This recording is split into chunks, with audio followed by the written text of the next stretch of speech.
Welcome everyone to our event today, Transcultural Counselling and Psychotherapy, our interview with Colin Lago. Colin, a very warm welcome to you tonight. It's great to have you with us. Thank you, John, very much. And thank you for inviting me. Well, we really appreciate you squeezing us in at the end of the year. I know you've been travelling all over Europe in the last few weeks, so it's great to catch you just before the year ends. Thank you. And a warm welcome to everybody who is with us online tonight, people from all over the country and further afield perhaps are joining us for the interview. And please feel free to get in the chat room and offer us our comments and some questions for tonight. Colin and I are hoping that we can have a really interactive experience tonight. And if anybody's got any technical problems, Saz will put her email in the chat room and you can just pop her an email and she can help you out. Okay, so Colin, because we're meeting here virtually, you and I are on Skype and everybody's on their computers at home, can you give us an idea of where you are located in the world, geographically? Yes, I think yes, I wondered if you were going to say emotionally. We'll ask you that in a minute. How's that? Or even psychologically. Yes. Yes. I live in South Yorkshire in Sheffield, and so I now work here. I came here in the late 80s to run the university counselling service at the University of Sheffield, and was there something like 17 years, and then took early retirement from the university, and since then I've been working independently, really, as a counsellor and an occasional trainer, and I try and write a bit, and running in the hills and a bit of dancing. So, yes. So this is where I am now. So it's a lovely city to be located, I guess, and lots. Sorry? It's a lovely city to be located, and it's the best. Yes, I love it. It's the greenest city in Europe, according to our public relations department. Many parks, 2 professional theatres. There's lots on all the time, and of course we're right next door to the Peak District. You know, so the local fells are just wonderful. So I'm out there every weekend, running with friends. I call them the lads, but none of us are under about 92. You know. Anyway, we're out running regularly as well. So it's a beautiful place to live, in close proximity to wonderful country and then fantastic facilities in the city. It's fantastic, Colin. Yeah, great. Well, thanks for giving us a sense of your location. We'll skip by your psychological well-being for now, I guess. So okay. Well, maybe I could ask you, just to get us going, to give us a sense of your background, Colin, in the world of counselling and psychotherapy. Right. It's kind of where to start, really, John. I think I've suddenly gone into thinking about 2 strands. One strand is my general interest in counselling and psychotherapy.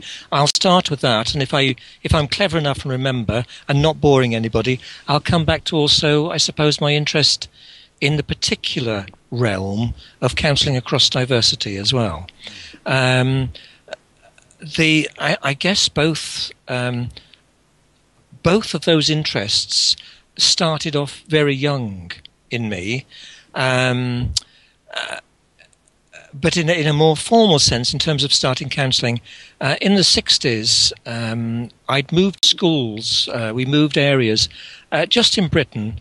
My last school move was at about 14 and a half, and the last secondary school, I don't think I was a very happy, bunny at all. I wasn't a happy young man. It took me a long time to feel at home in the class. They were studying different GCSE subjects, and all I wanted to do was leave. So I left at 16 with about half an O-level, half a GCSE. And I just had this, already knew that I wanted to work with people. So I went along to the local careers office, and they said, well, you're too young for social work, and you're not qualified enough to be a teacher. Have you thought about going into the Metropolitan Police Cadet Force? So I said no, but anyway, I went along for the interview, and I failed the interview. I was a quarter of an inch too short at the time. Wow. Interestingly, the following year, I grew 3 3/4 inches. So I was a late developer, I think. Okay. Anyway, so I came back, went to the careers office again, so I still was on about wanting to work with people. And they said, well, I tell you what, why not go along to the local engineering company? They will give you a training. And while you're there, you think about what you want to do. Extraordinary. So I went along to the local engineering company. They offered me a full training apprenticeship, 5 or 6 years. They sent me on outward bound courses. I hosted visitors to the factory. They sent me to college 1 day a week. I could have done an engineering degree sandwich. It was just extraordinary. I ran, as an apprentice, I ran the Apprentices Literature Appreciation Group.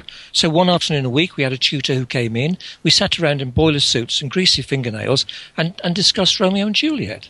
As a consequence of that, I went to Cambridge for 1 week on a residential in the summer, and because I really thought I'd made it then, so I mean, it was the best of liberal studies education, but I was never meant to be an engineer, John. So I did the full training, so technically I'm qualified as a mechanical engineer, and at 22, I finished the engineering training and was beginning to think I'd like to do the hippie trip. Go climbing in the Himalayas, go to Kathmandu, peace and love, hair down here.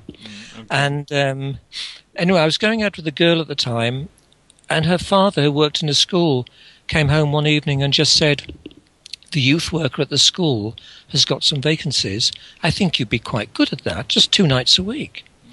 I think he was probably trying to wean me off his daughter. Anyway, okay. I went to the school and I started working 2 nights a week in this youth club. And I loved it, absolutely loved it. And I realised the chap in charge was full-time. I'd never heard of full-time youth workers. He helped me to find out how to qualify as a full-time worker. And he helped me to get onto a course, which was the following September.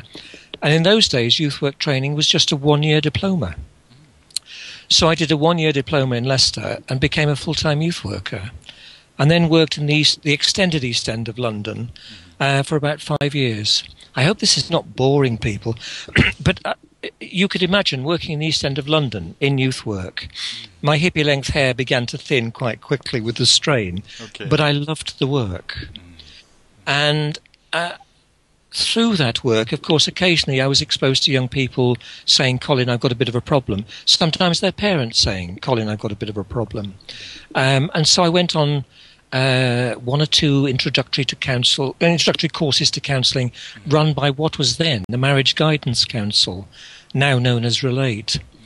I did that for about 5 years working as a youth worker, and then I managed to get a job teaching in Jamaica.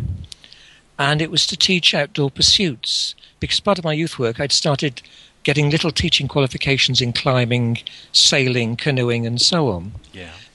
So I went to Jamaica to work in this school, which was an international school, and 32 nationalities or something. I just loved it. And the deputy head was an American-trained counsellor. And we had lots of conversations. And in the second year I was there, he invited me to do half a day a week in the school counselling service. Wow. Now, that would not happen these days. People have to be interviewed to be even appointed into trainee positions in services, just to fill your training hours. And I wasn't on a course. I'd just done a couple of introductory weekends. But somehow he trusted me enough to do an afternoon a week in the school counselling service. And it was really as a result of that, John, and the 5 years in youth work of counselling experiences, that I thought, really, I would like to specialise. And it was at that point, I think my history of school failure began to catch up on me, and I thought, would I be accepted at a university to do some sort of course, postgrad or whatever, in counselling?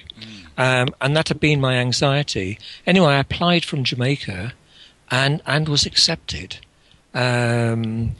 which I was just so grateful for. And it was the 1-year postgraduate diploma in counselling at the University of Kiel. But I'm going back, this is 1976, 77 or so. So it's a long time ago. So we're rolling back a few years here, Colin, I guess. Absolutely. Yeah, yeah. And then of the 25 of us on the course,